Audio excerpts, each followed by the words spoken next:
What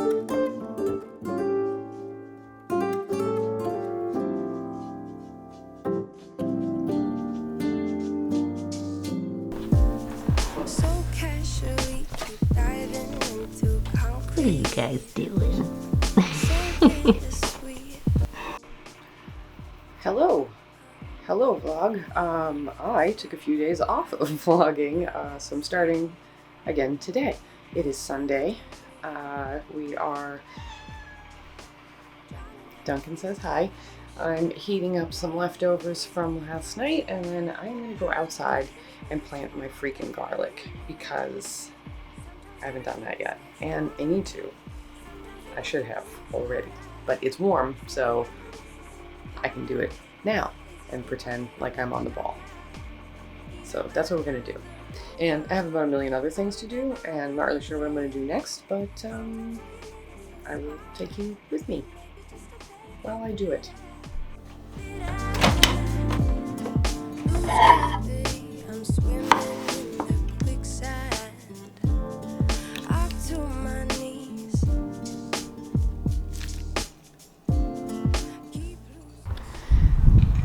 Okay, outside.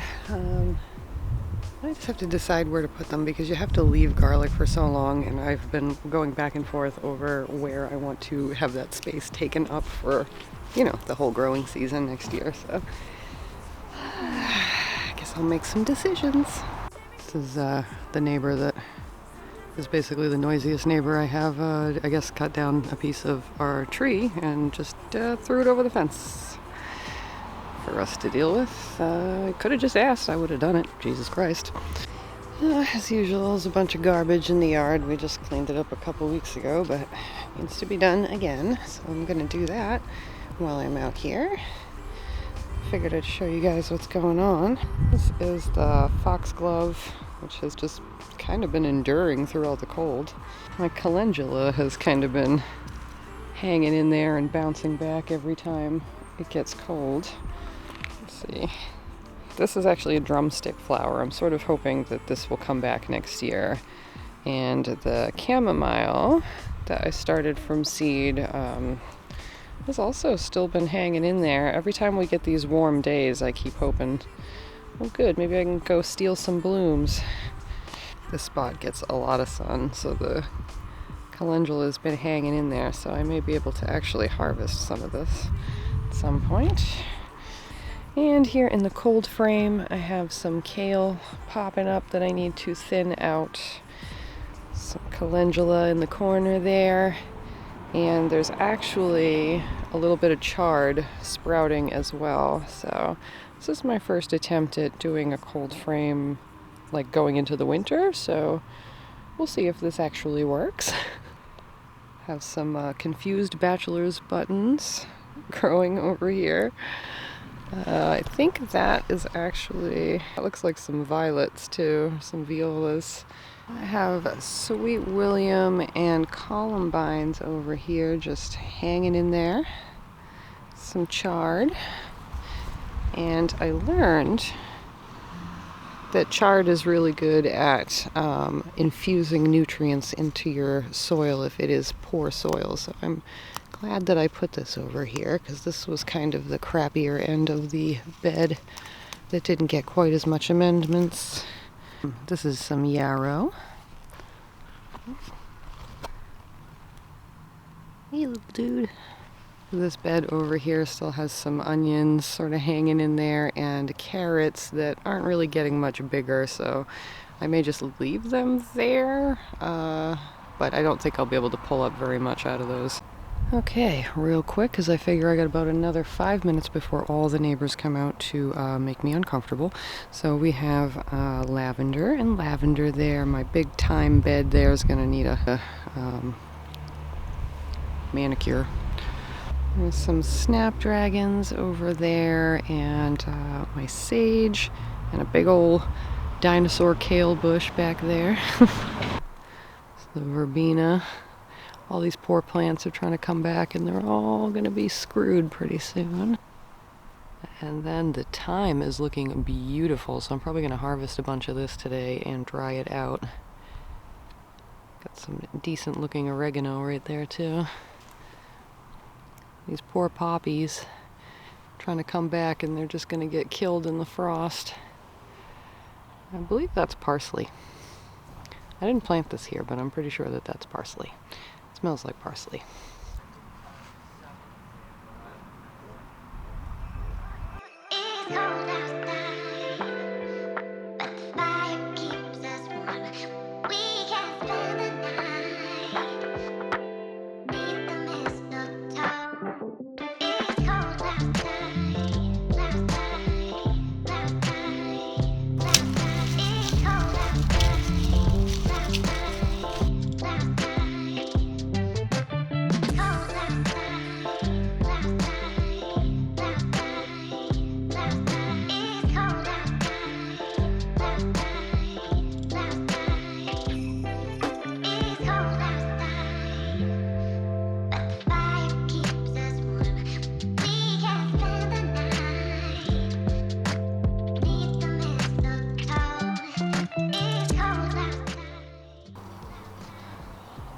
Okay, so I did all 3 of these with garlic.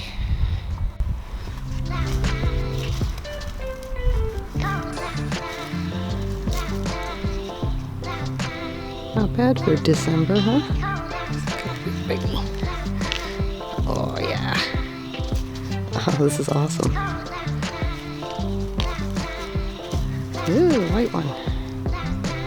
Cool.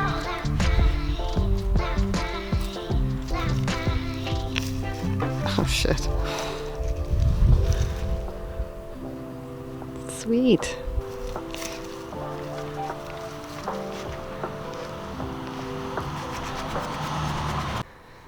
Well, for some reason, I decided today was the day I would make a second arch instead of the row that I had here for the tomatoes. I'm not doing tomatoes in containers next year or ever again, so I decided to put another cattle panel arch. I was going to make a little greenhouse out of the 2 of these, but fuck it, I'll just get some more. Okay, I'm tired now.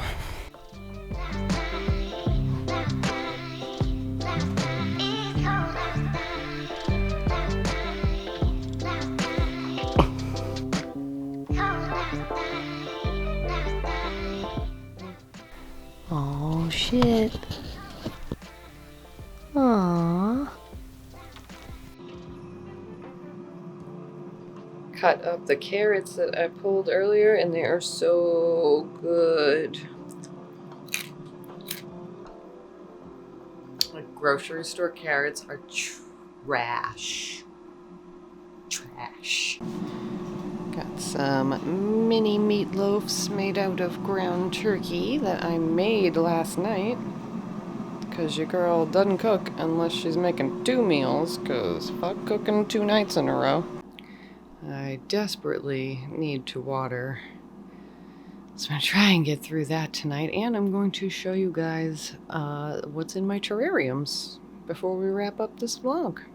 So, as you can see, I have not gotten anywhere with deciding how I'm going to set this room up, but I have started putting plants on this shelf that I don't know what else to do with, so that's great. This is probably my favorite thing that we'll start off with right now. Check out my carnivorous plants. These are Sarracenia Judith Hindles. And these are the new pictures that just came in. I mean, they are huge. Huge. Those are the old ones. They matured to like a red color, which is super cool. But they are so awesome. I can't believe how big they are. I've had to keep the lid of the cookie jar like sideways because this guy doesn't fit. And he's kind of catching rays from 2 different grow lights here. This is my Mars Hydro light, and then this one over here, I'm going to use Pig Latin because for some reason, YouTube keeps hitting me with things whenever I say or post anything about this brand. So this is my Eden A Harvest A light. Don't know what's going on, but I got another email this morning. Anyway, that's another rant. So let's look in here. Here's the terrarium I built on that rather haphazard live that I did. And as you can see, nothing has died yet completely. The watermelon peperomia is doing its best as always. But everything else is hanging in there. This is the Peperomia turboensis. And there's one of my lovely jewel orchid. I always forget the name of this thing. I'll put it on the screen. And I've got a Hoya lacunosa in there. We have another pitcher plant. That one was from Erin for my birthday. And then I just picked up this begonia not too long ago from Steve's. I'll go back in this little guy because I didn't even finish this. That right there is a Peperomia piccolobanda. And I find those things are just happy to grow just all the time. And this is what is left of the cuttings of my grandmother's Christmas cactus. These are the 3 that are thriving, but everything else died. So I have a pretty hard time with cuttings of that, but once you get it established, they're fine. Lovely Cissus adenapoda is climbing up my walls over there. Okay, and I recently showed you guys this, but I'll just give you a peek real quick. This is my little Peperomia open terrarium. Another piccolobanda back there. And then I have 2 Peperomia Meridianas. One is variegated and one is not. And then there is a Peperomia, what is that in there? Obtusifolia cutting? Yes. Well, this is sort of not really a terrarium, but I'll show it to you because it's, you know, encased, I suppose. So this beauty right here was all but dead a few months back. This is my Begonia Hugh McLaughlin, and it's really liking just being, you know, kind of away from the grow light, just over here. I wouldn't have thought it would have done this well over here, but it seems quite happy. And then back here I have my single-leafed Alocasia Maharani, and it has just been doing its thing, which is nothing at all for quite some time. It may need a little more light. I'm going to reassess this when I rearrange this room, which I think I'm going to wait to do until after I get my light meter so that I can make some good judgments about what I do and where I place my plants. It's got a burgundy ripple peperomia over there that is fighting its way back from death. And then this is a rooted cutting of Peperomia Ginny, which interestingly enough has no variegation on the new growth. I don't know if it will come in with maturity or what. So if you know the story with that, please let me know because I'm curious. And this isn't a terrarium, but this Peperomia quadriangularis, thank you, is finally living its best life after kind of suffering for some time. So once again, testament to using grow lights. I just love it. I just love it. Okay, in here in some glass, which could use, frankly, its own little terrarium, which I'm going to, I know that these don't like to be enclosed, but I'm going to put it in an open thing that's just a little deeper than this guy. Oh, bang. Is my Venus flytraps, which I need to come in and clean up right here. I think eventually I'm going to need to put these guys to sleep for a little bit.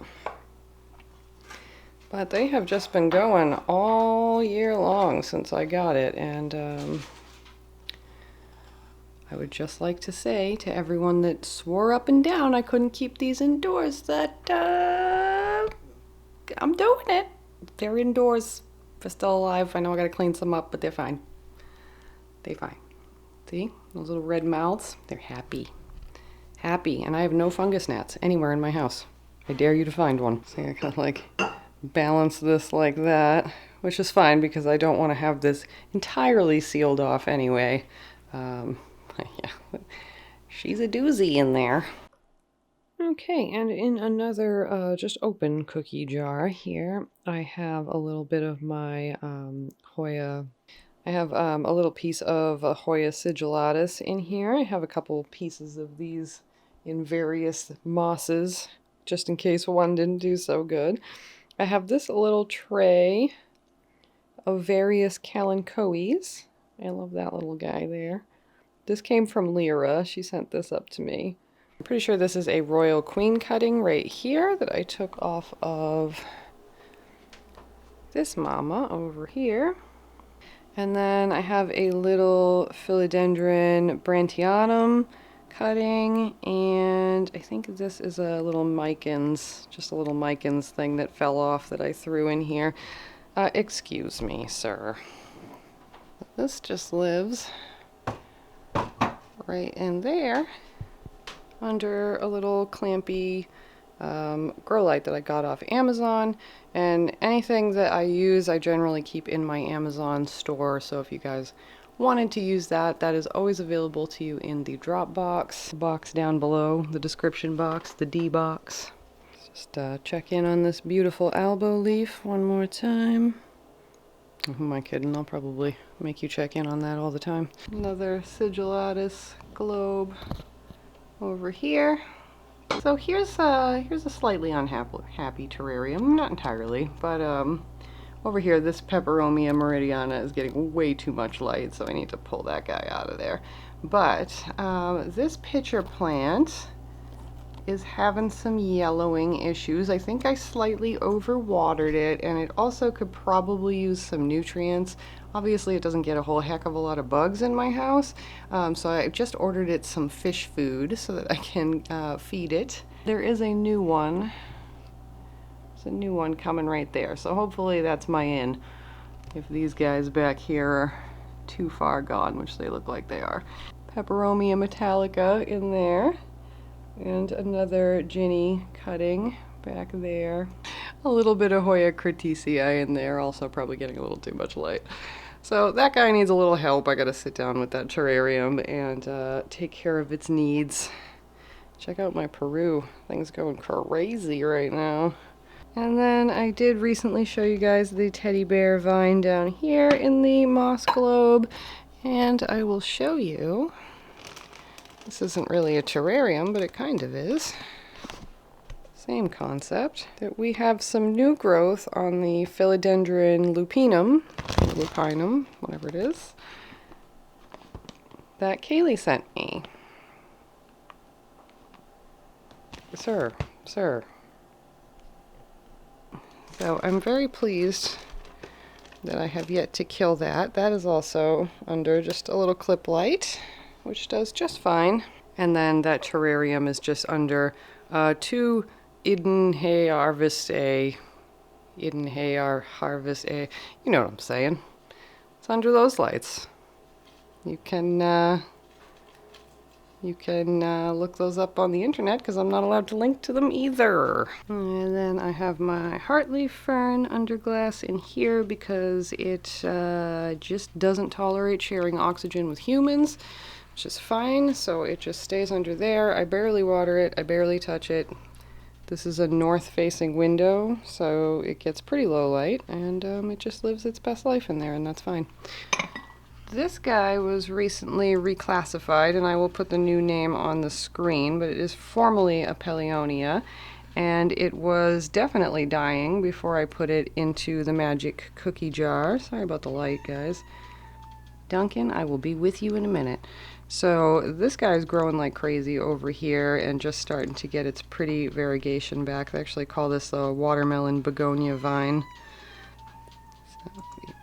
But it's a really pretty terrarium plant, and I definitely love it, and it looks real cool. Not that you can see it. And that guy stays closed in there. And then last up in the underglass tour is my Calathea White Fusion. This guy has been much happier since I put it under glass. It was growing outside of glass pretty well for a while, but it was kind of a constant battle to keep it happy, and now it's just always happy. Getting some real pretty variegation on the leaves.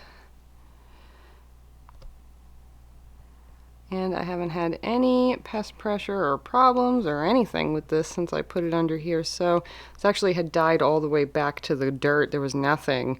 And then more shoots came up within a few weeks of the last one dying off. So I was pretty excited about that because I just kind of had put off throwing it out. And I thought, whatever, like I'll just water it a few more times and see what happens. And it grew some new shoots. So very excited. Don't touch anything. Would you like to have the last word? Do you need the last word? What?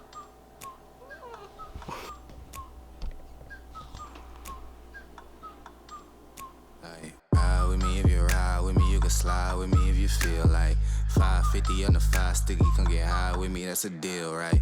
Ride with me if you ride with me, you can slide with me if you feel like 550 on the 5 sticky, come get high with me, that's a deal, right? That's a deal, right? That's a bet, right?